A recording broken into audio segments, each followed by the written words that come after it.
हमारे चैनल को सब्सक्राइब करें और वीडियो को सबसे पहले देखने के लिए बेल बटन को जरूर दबाएं।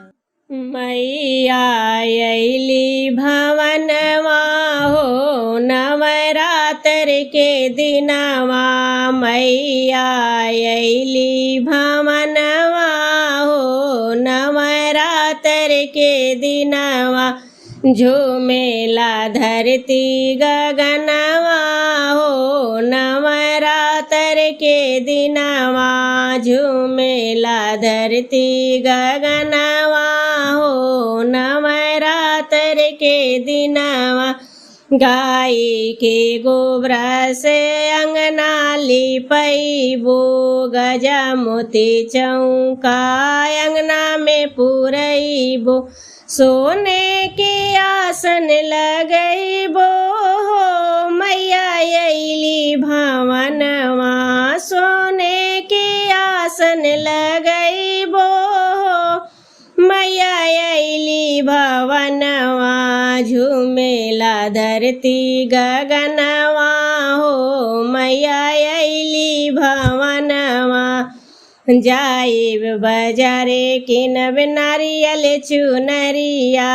फल फल हरिया और लवंग सुपड़िया, मैया के करबो पूजनवा हो नवरात्र के दिनवा, मैया अइली भवनवा हो नवरात्र के दिनवा, झूमेला धरती गगनवा हो नवरात्र के दिनवा।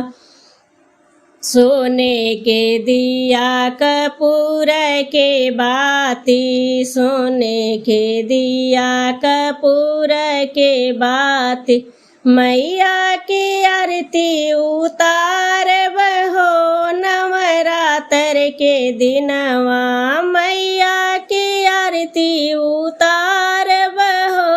नवरात्र के दिनवा, मैया अइली भवनवा हो नवरात्र के दिनवा, झूमेला धरती गगनवा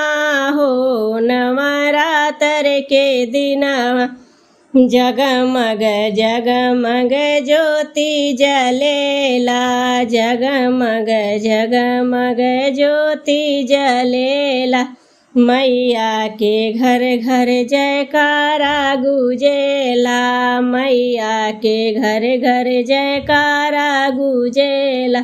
भक्त लोग खुशियाँ मनावे हो नवरात्र के दिनवा, मैया अइली भवनवा हो नवरात्र के दिनवा, मैया अइली भवनवा हो नवरात्र के दिनवा, झूमेला धरती गगनवा हो नवरात्र के दिनवा, झूमेला धरती गगनवा हो नवरात्र के दिनवा।